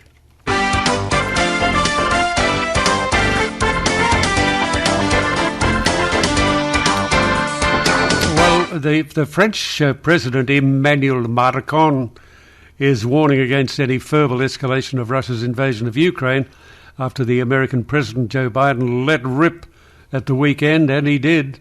He branded Vladimir Putin a butcher. I think they're very risky words. A butcher who cannot remain in power. But for all the tough talk, how can President Biden engineer Putin's removal? He can't. The Kremlin's, it's reacted very angrily to the comments. Wouldn't you react angrily to the comments?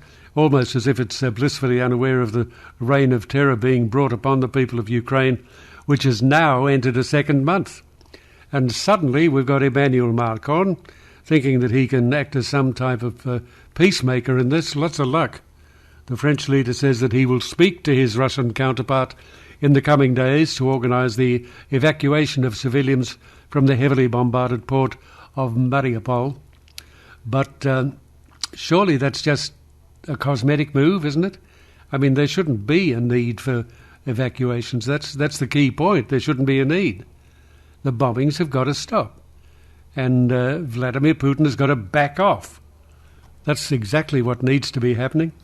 Mr. Macron can do all the talking he likes, but from the UN to NATO through to the White House and Congress, they've talked themselves to a standstill on this, and still no progress is being made. And to me, that's utterly ridiculous. They're not going anywhere. I mean, how much longer has this got to go on? The Ukrainian people have put up an extraordinary resistance, but what is Russia? What's the end game for Russia? I don't know that Vladimir Putin has even thought about that. He's never considered it. He's banked on Ukrainian forces just capitulating, but he's badly underestimated them, and now he's caught in a protracted mess, resorting to ever more brutal means in an effort to literally blast them into submission. I mean, what a thug. What an absolute raving maniac the man is. President Macron says his task is to first achieve a ceasefire and then the total withdrawal of Russian troops by diplomatic means. Well, again, good luck. But he has, if we want to do that, we can't escalate either in words or actions. You know, there have already been several attempts made at establishing some sort of safe way to allow the civilians to flee, but each effort has collapsed, with both sides blaming each other for violating the temporary ceasefires. The solution is more clear-cut. Russia needs to withdraw from the Ukraine, pure and simple. Pretty clear-cut, isn't it? Russia needs to withdraw from the Ukraine just like that. And Russia's attempts to claim that President Biden is seeking a regime change is merely the latest attempt to deflect the bleeding obvious away from the Russians. And the bleeding obvious is bleeding obvious, believe me. OK, 1300 564 652.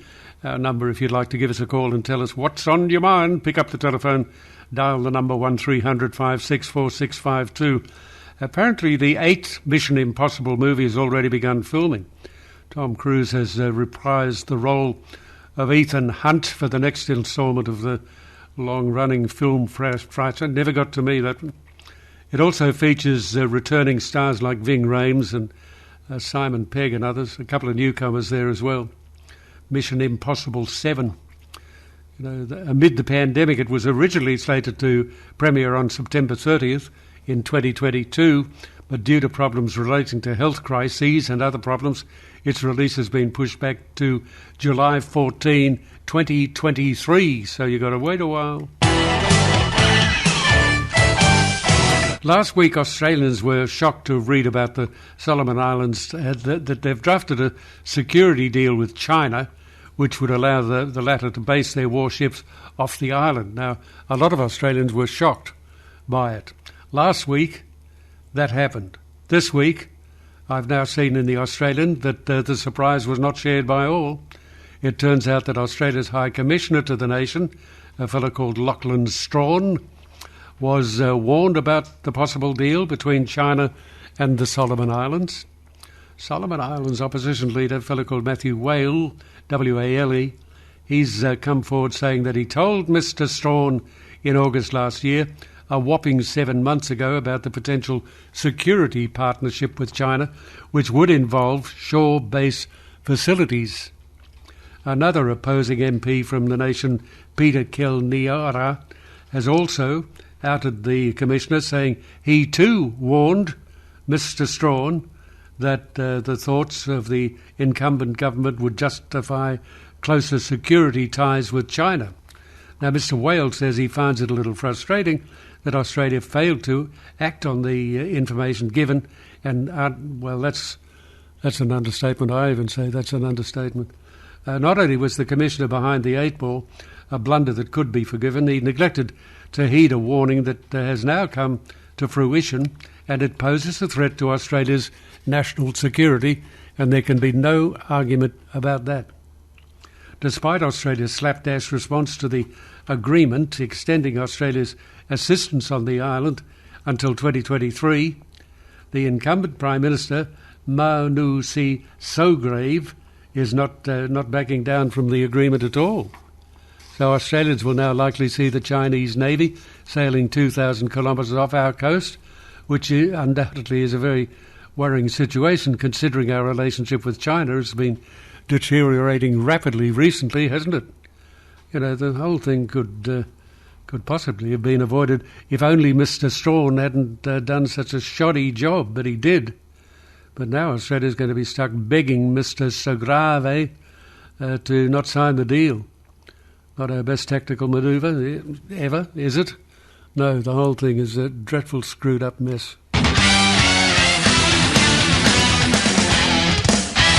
Okay, Carmen, are you there? Yes, good morning, John. Good morning, Carmen. The reason I rang up was about our Queen. Was Queen Victoria her grandmother or her great-grandmother? Queen Victoria was her great-grandmother. Well, she reigned for many years in a wheelchair. She did. And did a wonderful job at it. So, and I can understand her about not wanting to get in a wheelchair because I have trouble with my feet, and so does my husband. So we both need a wheelchair, but we haven't got anyone to wheel us around, so we have to walk. I see. So, well, it's probably better that you are walking if you can. Is it painful? It hurts, especially in the rain, you know, when it's wet weather. Yeah. The old rheumatics seems to play out. Well, it would hurt. It would hurt. Yes. But anyway, John, I just wanted people to realise that Queen Victoria reigned very well from a wheelchair. Yes, she did. Well, she was pretty. She was a great-great-great-grandmother too, wasn't she? Yes, that's right. Yes. Wife of George V. Yeah. She had a few children too, didn't she? Yes, she did. She had 9 children. 9 children. That's right. That's a few children.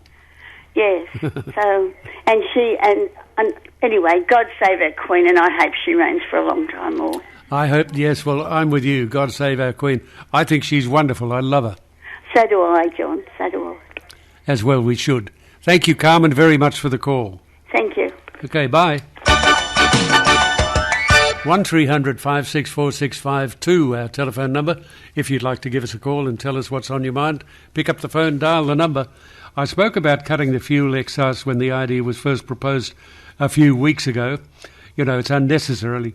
It's expensive and it'll do nothing to address the rising cost of living. to my way of thinking, that is. The federal government has been backed into a corner here.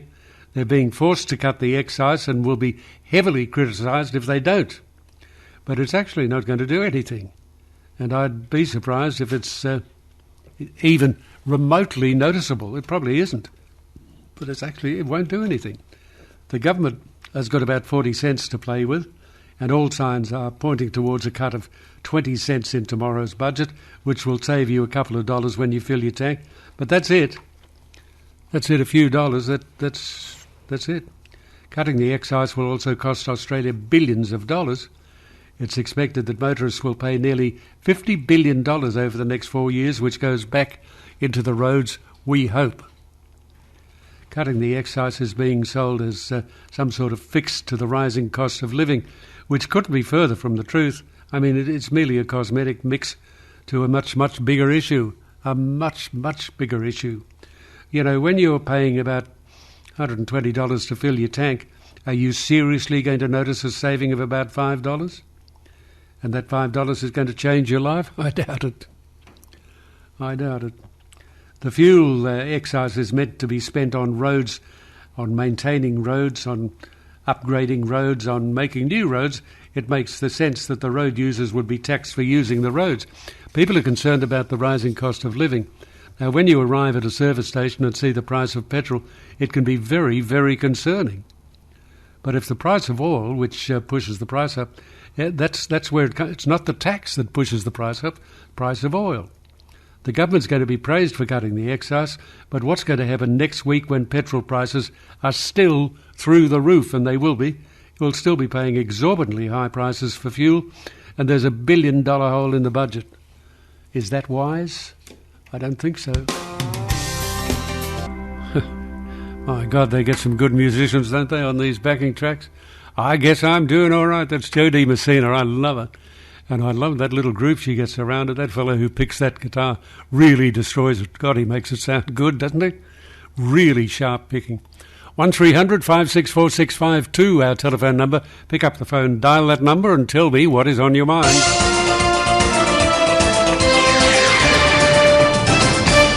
Okay, tell me what is on your mind.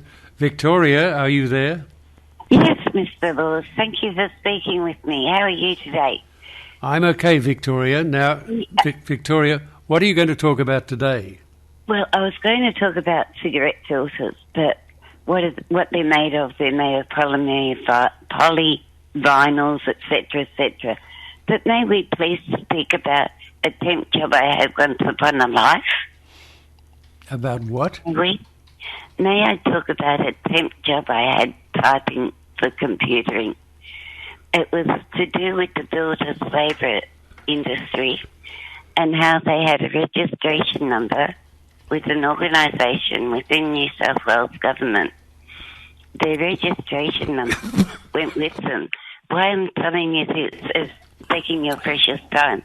Why can't industries like entertainers, writers, yourself, you've had manuscripts, radios, why can't you have your copyrights, sir, Mr. Laws, taken with you from place to place, as in the builders' labourers Federation, I don't know who they are exactly. It's a part of the New South Wales government. What the hell is Every she job talking site, their number moves with them. I hate to say it, there is many unions you must belong to, music, etc., writers, and it's a pity that your copyright catalogues, all in one, can't go with you. I don't know what copyright you're talking about. You've had poetry books, as far as I know. Oh, the books I've written, yes. Yes. Yeah. My father did. Well, why is it a shame I've got copyright? You can do what you like with them. I don't bother me. So, Lord, I don't explain myself at all well. Apologies. No, that's all right. Your copyrights are good, valid, exceptional. Why can't you perhaps have your name go with you from, say, different publishers, different music outlets, and all your royalties, all your rights are bundled the same way the builders' labourers. But don't you, Victoria, my dear, don't you automatically take your name with you everywhere you go?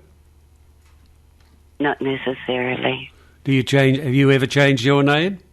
Yes, sir. I was urged to by authorities for DV, and I did, and it was a very unhappy period until I got my name back legally. I see. So you felt it necessary to change your name? I was urged to, but it's a ridiculous situation. When I did change my name, my driver's license, my date of birth, all these important figures remain unchanged. So if it's somebody you've had a partnership with, de facto, on, off, court, etc., then if you get a different name and your driver's license number is the same and they know it, they know your date of birth, it's ridiculous to change one's name, I found in my experience, Mr. Lords. You what? I found in my experience it was a ridiculous situation to change my name, being with a driver's license number, etc. Yeah, but who accessed your driver's license? Well, it's possible they could have located me via my... I know, but who accessed your driver's license? I'm not saying anybody did, I don't know, but they knew my license number. Yeah, they can't get into the motor registry files and find out what your driver's license number is. No, but he knew it. He knew it. Because I'd been in a difficult period of my life and met him in. And when they did change... Now, tell me about your life now. Have you got any problems in your life now? Not particularly. I enjoy, I'm happy, I'm well, I medicate on a great drug called Abilify. It's a proposal. I see. So you are taking some medication. I said you are taking some medication. She's gone. Gone. We've spoken to her a number of times about it. She's a strange woman, but I don't know that we can do much to help. If we can't get any details, we can't do anything to help. 1300 564 652. It's always awkward when one realises that they're not welcome somewhere, but when you're a Prime Minister of Australia, it's got to be a pretty embarrassing self-reckoning, hasn't it? Scott Morrison is effectively banned from campaigning in the Wentworth electorate, the most marginal seat in the party, the most marginal seat the party holds in Sydney, due to his unpopularity in the area. Now, I don't know where all this is coming from, but anonymous Liberal Party sources have told the Herald that they have seen or heard about research undertaken by the party which confirms that residents of Wentworth are not very big fans of the incumbent Prime Minister. Adding salt to the wound is the fact that the research shows that Treasurer Josh Frydenberg is preferred over Mr Morrison and as such will be taking the job of campaigning in the seat for the MP. The MP, he won't be there. The Prime Minister won't be there, but a Member of Parliament will. The Wentworth seat is nestled in Sydney's eastern suburbs and is a hotly contested battleground, I might say. I mean, the independent candidate Allegra Spender is attempting to wrestle it out of the hands of current Liberal MP Dave Sharma. Mr Sharma won the seat back in 2019 with a very slim margin of 1.3% against the independent Karen Philps. Not exactly numbers the Liberal Party can take risks with, are they? Obviously, the seat is more moderate-leaning, which is why the likes of Julie Bishop were invited to Mr Sharma's campaign launch yesterday. But what must be another humiliating blow to the Prime Minister is that Mr Frydenberg is part of the centre-right faction of the Liberals, the very same as Mr Morrison. Make of that what you will. Mr Morrison has done the right thing for the Liberal Party by stepping aside, but I can imagine that the whole situation was a bitter pill to swallow. It would have been a very bitter pill to swallow. The faction wars in the New South Wales Liberal branch are becoming increasingly problematic, with the Prime Minister and Wentworth proves to be more right-leaning, very, very right-leaning. Mr Morrison just doesn't sit well with a lot of people who historically vote Liberal, and he doesn't. I don't think it's the writing on the wall yet for Scott Morrison, yet. But it does speak volumes for the leader of this country that he can't even visit an electorate that is held by his own party for fears that his presence will cause them to lose the seat. That is quite an extraordinary situation. I think you'd agree, wouldn't you? 1300 564 652. The Premier of Victoria, Daniel Andrews, is isolating after a positive random thing, a rat test, as they call it. So he is now isolating after that test. Okay, 1300 564 652 is the telephone number that you dial. Who have we got? Anthony, are you there? G'day, John. How are you? I'm all right, Anthony. How are you? Not too bad, thanks. Look, I'm just a silly electrician, but what really annoys me is we've got a federal politician, Birmingham. He's on the TV quite often. Yeah, I know. And when he talks, I don't know if you've noticed it, instead of saying our, he says ah. So, if he talks about the country, our country, he'll go, our country. And I just think you need to be at least to be seen to be intelligent if you're going to be a politician, even if you're not. Whoa, hang on a minute. Who said you need to be intelligent to be a politician? Well, you should be seen to be anyway. You probably don't have to be. It's pretty obvious you don't have to. Yeah, this bloke's from South Australia, isn't he? Yeah, but if you notice, he'll be on all the time now that the election is looming. And you notice, I know you like your linguistics, but this politician, it really irks me. I don't know how you can mix "are" and "our." Well, neither do I. Well, really, I mean, if you know how to speak the language, you can't, can you? Well, you listen to him. He'll be on a lot, and then I'll be very surprised if you don't notice, and it'll start irking you. All right, mate, that's all I had to say. It's pretty useless, but keep an ear out for him. I'll do it this very evening when I'm watching the news. Thanks, John. Good on you, mate. Have a good day. And you too, Anthony. Thank you.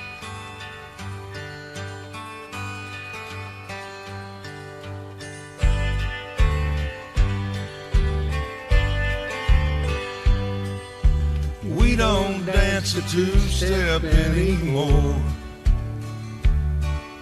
All we need's a small part of the floor. The band can go on playing almost anything it wants. When you fall in love, everything's a waltz.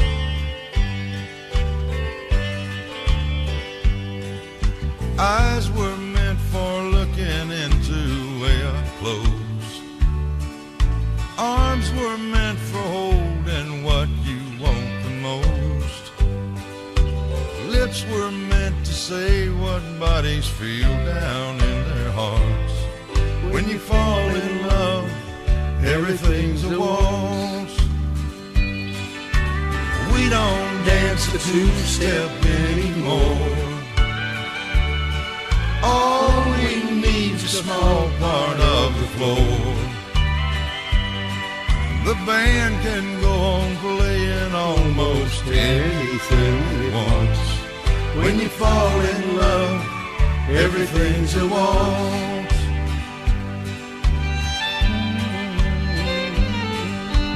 We don't hear the music that is being played, but all we need's the music that our two hearts made.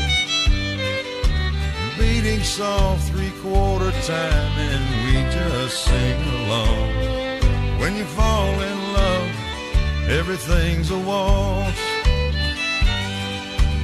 We don't dance the two-step anymore.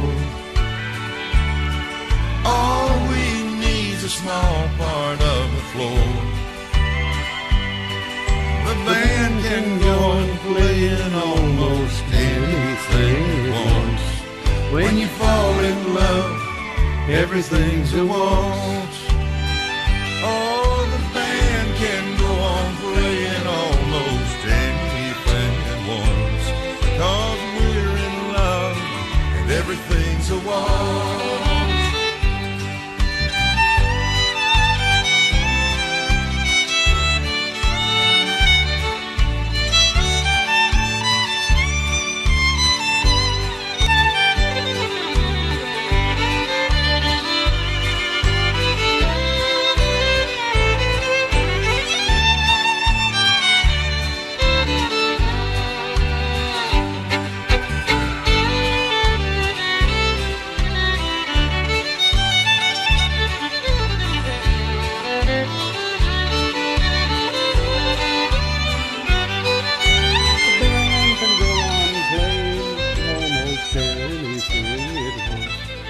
I like that song.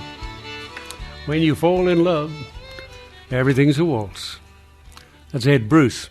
1300 564 652, our telephone number, if you'd like to give us a call and tell us what's on your mind. The winners so far in the Academy Awards underway at the moment.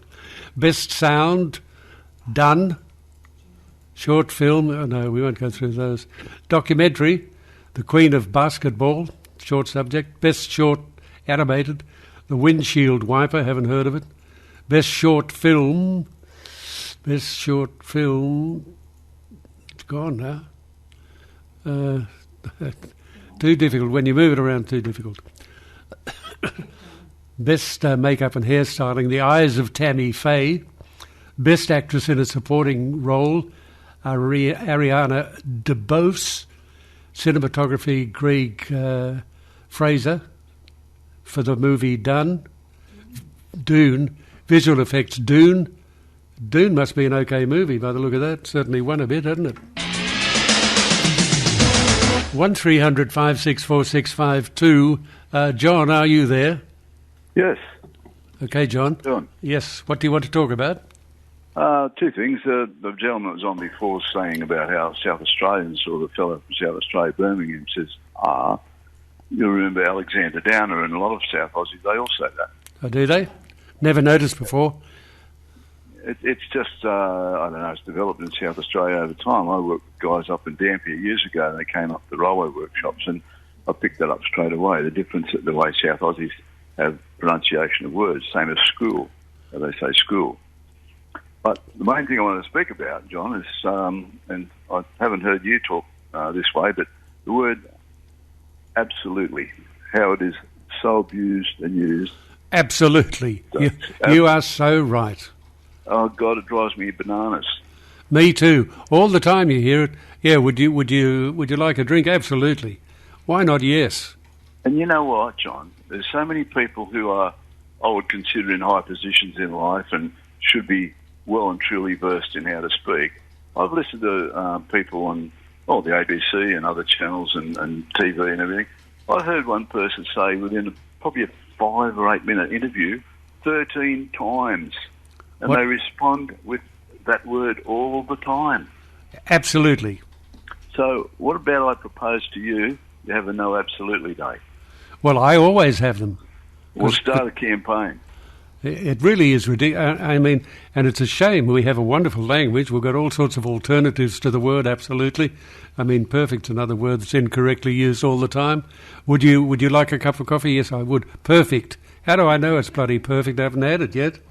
Yeah, there's so many other ways to respond that people seem to have forgotten how to speak without saying absolutely. It's just crazy. You take particular notice. You probably do anyway, but I just put it out there to the listeners to listen to the politicians, listen to the people who are being interviewed on TV, on radio, whatever, and just count up how many times they say it and how they respond to questions, and without thinking about maybe another word that they could respond with, like, oh, totally, or, yeah, there's other ways, but not absolutely, all the time.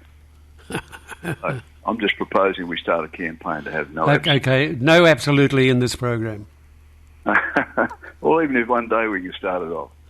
Oh, no, well, all right. Well, tomorrow's program, no, absolutely. Good on you. Thanks for that. That's a pleasure, absolutely.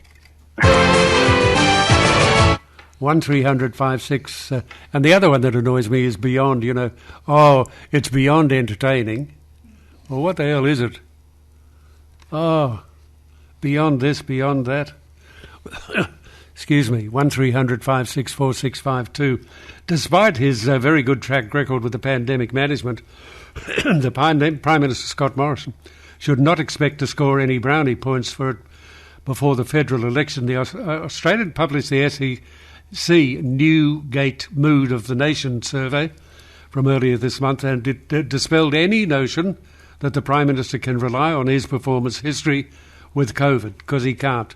According to the report, the incompetence of COVID management has slipped, with 87% of Australians believing that COVID will improve over the next 12 months. Instead, the coalition should prioritise healthcare and the cost of living, natural disaster management, all that stuff. 61% of Australians voted access to affordable healthcare as extremely important, with the rising cost of living, including petrol prices, inflation on household bills, just behind on 58%, just behind. Unsurprisingly, after the floods that devastated parts of New South Wales and Queensland, natural disaster management has crept back up on the list and is equal to the cost of living at 58%.